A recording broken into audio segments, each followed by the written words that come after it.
Pernah nggak kalian ngerasa begini? Data belum keluar, harga sudah jalan duluan.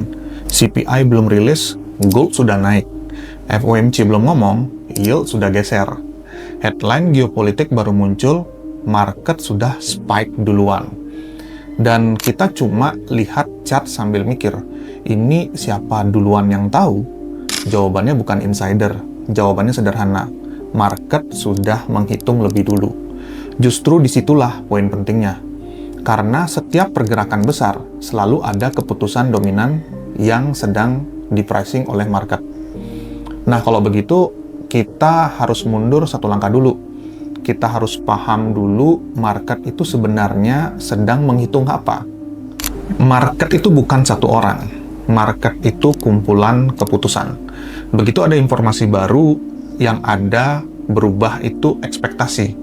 Begitu ekspektasi berubah, perhitungan juga berubah. Dan ketika perhitungan berubah, harga ikut berubah. Apa artinya? Harga itu cuma hasil dari perhitungan ulang tersebut. Oke, sekarang pertanyaannya, apa maksudnya perhitungan ulang itu? Misalnya, kemarin market pikir inflasi sudah aman. Artinya, bunga bisa turun lebih cepat. Resiko bisa diambil, emas itu jadi menarik. Itu asumsi awalnya. Lalu data keluar nih. Nah, inflasi ternyata lebih tinggi dari ekspektasi. Nah, di titik itu, asumsinya goyang. Kalau inflasi belum jinak, bunga bisa tetap tinggi lebih lama. Dan kalau bunga tetap tinggi, yield naik.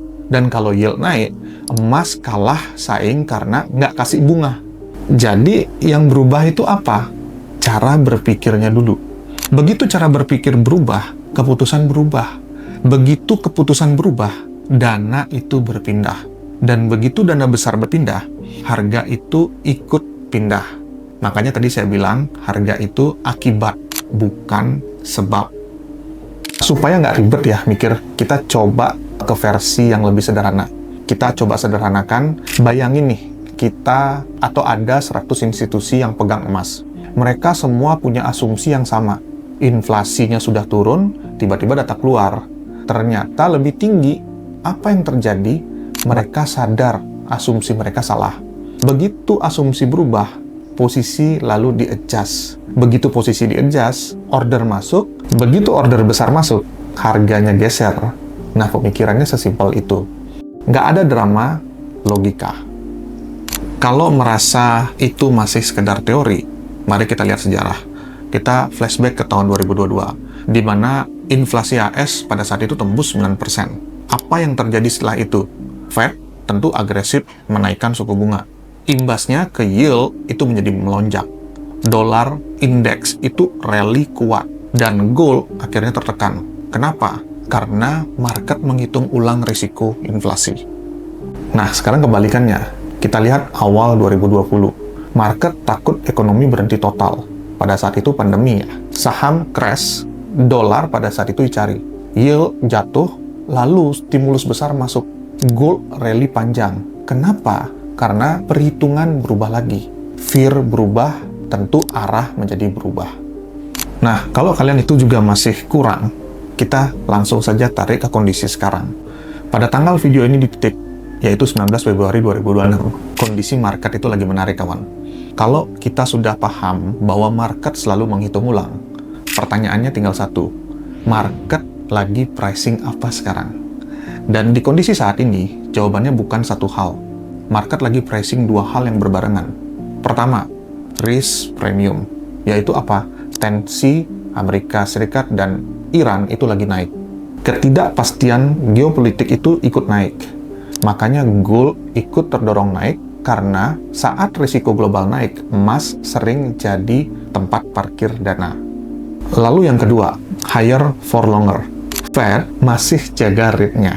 Belum ada sinyal yang jelas untuk cepat menurunkan suku bunga. Makanya pada saat ini USD tetap kuat dan yield justru malah tetap naik. Jadi kalau kalian lihat gold naik, USD naik, yield naik, itu bukan kontradiksi. Itu artinya market sedang jalan dengan dua cerita sekaligus. Satu cerita soal risiko, satu lagi cerita soal suku bunga. Dan kalau kalian cuma pegang satu narasi, kalian pasti akan bingung. Tapi kalau kalian lihat itu sebagai dual pricing, semuanya itu akan jadi nyambung. Nah, tapi ada satu layer lagi. Kalau market menghitung ulang, siapa yang benar-benar ngubah posisi? Di futures market, ada data yang bisa bantu. Yang pertama, COT, Commitment of Traders. Laporan yang nunjukin siapa yang net long dan siapa yang net short. Dan yang kedua, OI, Open Interest. Jumlah kontrak yang masih terbuka. Jadi simpelnya, kalau harga naik dan OI naik, Open Interest naik, biasanya ada posisi baru masuk. Sedangkan kalau harga naik, tetapi OI itu turun, seringnya cuma posisi lama yang ditutup. Nah, di video ini kita nggak akan membahas terlalu panjang soal ini. Nanti kita akan buat sesi khusus, biar COT dan OI ini kebaca dengan benar.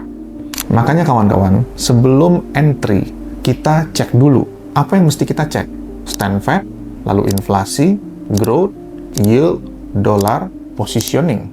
Karena kalau kita tahu ketakutan dominan, kita jadi punya konteks. Kalau enggak, ya kita cuma ikut reaksi. Jadi kawan-kawan, setiap minggu, market itu selalu takut sesuatu. Tugas kita bukan cuma menebak. Tugas kita itu membaca. Harga itu cuma akibat. Yang penting adalah memahami sebabnya.